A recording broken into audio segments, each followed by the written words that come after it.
हमें हमेशा ईवीएम पर दोष नहीं मढ़ना चाहिए, ये कहना है कांग्रेस के वरिष्ठ नेता लक्ष्मण सिंह का। उन्होंने कहा कि हमें देश की संवैधानिक संस्थाओं पर भरोसा करना चाहिए। उन्होंने ये भी कहा कि एलन मस्क अपने देश के बारे में बोले, अगर ईवीएम में कोई गड़बड़ी है तो हमें अपने देश में सुधार करना होगा।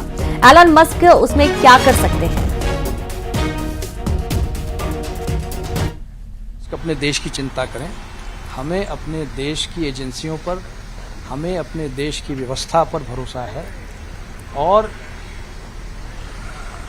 अगर कुछ कमी है तो उसको हम सुधारेंगे। एलन मस्क तो नहीं सुधारेगा ना। तो एलन मस्क की एक लाइन पर देश में इतनी प्रतिक्रिया क्यों होती है, मेरी समझ में नहीं। तो देखिए, एलन मस्क की एक लाइन पर देश में इतनी प्रतिक्रियाएं क्यों होती हैं, ये कहना है लक्ष्मण सिंह का। हमें अपने हमेशा ईवीएम पर दोष नहीं मढ़ना चाहिए, ये कहना है कांग्रेस के वरिष्ठ नेता लक्ष्मण सिंह का। और हाल ही में उनका एक और बयान भी सामने आया था, और उन्होंने कहा कि हमें देश की संवैधानिक संस्थाओं पर भरोसा करना चाहिए। शैलेंद्र हमारे साथ जुड़ गए हैं। शैलेंद्र, हमें देश की संवैधानिक संस्थाओं पर भरोसा करना चाहिए। एलन मस्क अपने देश के बारे में बोले, अगर ईवीएम में कोई गड़बड़ी है तो हमें अपने देश में सुधार करना होगा। लक्ष्मण सिंह का एक बार फिर से बयान आया है। बिल्कुल आपने ठीक कहा कि देखिए, जिस तरीके से एलन मस्क ने जब कहा कि ईवीएम के ब्लैक बॉक्स में प्रॉब्लम रहती है और उससे ईवीएम हैक हो सकती है, और उसके बाद कांग्रेस के तमाम जो नेता हैं या दूसरे अन्य विपक्षी दलों के नेता हैं, अब वो फिर एक बार ईवीएम को लेकर सवाल खड़े करने लगे। लेकिन उसी के बीच कांग्रेस के पूर्व विधायक और दिग्विजय सिंह के छोटे भाई लक्ष्मण सिंह ने साफ किया है कि देखिए, अगर एलन मस्क के बयान पर इतनी सारी प्रतिक्रियाएं क्यों आ रही हैं, आखिर एलन मस्क कौन है जो उन्होंने बोल दिया, उसके बाद सारे नेता उनकी सुर में मिलाने लगे। उन्होंने कहा कि देश की संवैधानिक संस्थाएं हैं, उस पर जो है वो भारत के लोगों को भरोसा करना चाहिए, और यदि ईवीएम में कोई दिक्कत भी है तो भारत के लोग जो है वो उसको ठीक कर सकते हैं। एलन मस्क उसमें क्या कर सकते हैं? साफ तौर पर कांग्रेस को जो दिग्गज नेता हो, चाहे खुद दिग्विजय सिंह भी जो है वो इसको लेकर, ईवीएम को लेकर सवाल खड़े कर चुके। और जब उनसे ये भी पूछा गया कि दिग्विजय सिंह भी लगातार सवाल खड़े करते, तो उन्होंने कहा कि दिग्विजय सिंह की ईवीएम को लेकर अपनी विचारधारा हो सकती है, लेकिन मेरी विचारधारा ईवीएम को लेकर उनसे अलग है। और उन्होंने कहा कि ईवीएम को लेकर एलन मस्क ने जो कहा है उस पर देश को किसी नेता को कोई प्रतिक्रिया नहीं देनी चाहिए, बल्कि संवैधानिक संस्थाओं से बात करनी चाहिए, और यदि कोई दिक्कत बिल्कुल शैलेंद्र, और हमारे बिल्कुल में... शैलेंद्र, आपको रोकना चाहेंगे। हमारे साथ नेहा बग्गा बीजेपी नेता जुड़ गए हैं। नेहा बग्गा जी, बहुत स्वागत है आपका। ये एलन मस्क का एक पोस्ट आया ईवीएम को लेकर, ईवीएम के ब्लैक बॉक्स की विश्वसनीयता को लेकर, जिस पर लगातार प्रतिक्रियाएं दी जा रही हैं। लक्ष्मण सिंह का कहना है कि भाई हमें अपने देश की संवैधानिक संस्थाओं पर भरोसा करना चाहिए। रिएक्शन आपका? देखिए, मुझे लगता है कि कांग्रेस हमेशा ही इस प्रकार का प्रोपोगेंडा जो है या तो प्लांट करती है या उस पर खेलने का प्रयास करती है। पर लक्ष्मण सिंह जी ने आज नहीं अनेकों बार आईना दिखाने का काम कांग्रेस पार्टी को किया है। ये उन लोगों की तरह है जो एग्जामिनेशन में प्रिपेयर नहीं करते।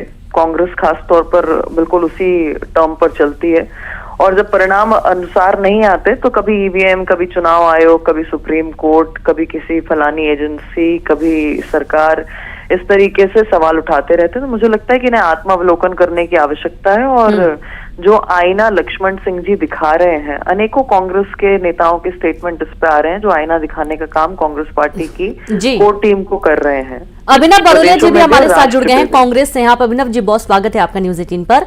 ये अचानक से, अभी तो जब रिजल्ट आए तो सब बहुत खुश थे, अचानक से जैसे एलन मस्क का एक ट्वीट आता है उसके बाद लगातार कांग्रेस के लीडर्स उस पर अपनी प्रतिक्रिया देना शुरू कर देते हैं। अभी तो अच्छे रिजल्ट आए थे कांग्रेस के पक्ष में भी, उसके बावजूद इस तरीके का रिएक्शन क्यों? और एक सवाल और है अभिनव जी, कि एक ही पार्टी के दो सीनियर लीडर्स की विचारधारा, वो भी दो भाई हैं, अलग अलग है। देखिए, ऐसा है कि महाराष्ट्र में एक कैंडिडेट है जो एनडीए के कैंडिडेट थे, वो 48 वोटों से जीते, और फिर वो जीत बदल गई, और उसमें उनके जो समधी थे उन्होंने इस मामले का खुलासा किया कि मोबाइल से ईवीएम को कनेक्ट करके उन्होंने दिखाया, मतलब बताई सारी चीजें। तो उसको लेकर एलन मस्क इस दुनिया के सबसे नंबर 1 पैसे वाले हैं। अडानी जी शायद उनसे नीचे हैं, लेकिन एलन मस्क बहुत ज्यादा, ट्विटर के भी ये जो एक्स है उसको भी वही हैंडल करते हैं, और बहुत ज्यादा पैसे वाले हैं। उन्होंने एक ट्वीट किया कि ब्लैक बॉक्स है, ये बहुत खतरनाक है डिवाइस। उसी बात को आगे बढ़ाया, राहुल जी ने भी बोला। एक बात रखने लगी, आजाद देश में रहते हैं हम, लोकतंत्र से देश चलता है, तो सब अपनी बात रखें। उसी क्रम में लक्ष्मण सिंह जी ने भी अपनी बात रखी, वो भी कांग्रेस के नेता हैं, वो अपनी बात रख रहे हैं। तो सब मिलीजुली अपनी प्रतिक्रिया दे रहे हैं, चाहे राहुल गांधी जी हो, चाहे एलन मस्क हो, चाहे लक्ष्मण सिंह जी हो, सभी लोग अपनी अपनी बात कर रहे हैं। तो आजाद देश में अगर हम सांस ले रहे हैं और अगर हम कुछ बोलना चाहते हैं तो बोल सकते हैं, बता सकते हैं, अवेयर कर सकते हैं। और आपका भी काम है, मीडिया का भी काम है लगातार इस बात को जागरूक करना, लोगों को बताना। तो मुझे नहीं लगता इसमें कोई दिक्कत होनी चाहिए, इसमें कोई प्रोपोगंडा बोलना चाहिए या इसी। ठीक है, ये बहुत अच्छी बात है कि आप हर बार मीडिया को उनका काम याद दिलाते हैं। शुक्रिया आप दोनों का हमसे जुड़ने के लिए और तमाम अपना पक्ष रखने के लिए। और चलिए अब आगे बढ़ेंगे और शैलेंद्र आपका भी बहुत शुक्रिया जानकारी साझा करने के लिए। आगे बढ़ेंगे जहां विधानसभा चुनाव के लिए बीजेपी प्रभारियों का ऐलान। झारखंड विधानसभा चुनाव के शिवराज सिंह प्रभारी बनाए गए हैं। बड़ी खबर आपको दे रहे हैं, विधानसभा चुनाव के लिए बीजेपी प्रभारियों का ऐलान किया गया है। जहां झारखंड विधानसभा चुनाव के लिए शिवराज सिंह प्रभारी बनाए गए हैं, ये बड़ी खबर आपको दे रहे हैं। जहां पर बीजेपी अध्यक्ष नड्डा ने ऐलान किए हैं विधानसभा चुनाव के बीजेपी प्रभारियों के। कहां किसको बड़ी जिम्मेदारी मिलेगी ये बताया गया और स्पष्ट हुआ कि झारखंड विधानसभा चुनाव के लिए शिवराज सिंह प्रभारी बनाए गए। बीजेपी अध्यक्ष नड्डा ने प्रभारियों की नियुक्ति की है।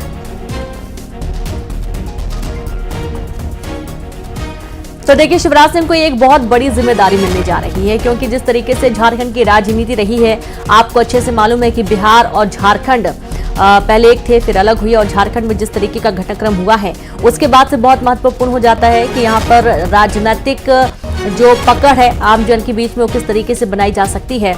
और उस पर शिवराज सिंह चौहान बहुत उम्दा प्रदर्शन कर चुके हैं, ये आप सभी को मालूम है। और उसके बाद एक बड़ी जिम्मेदारी अब शिवराज सिंह चौहान को मिलने जा रही है।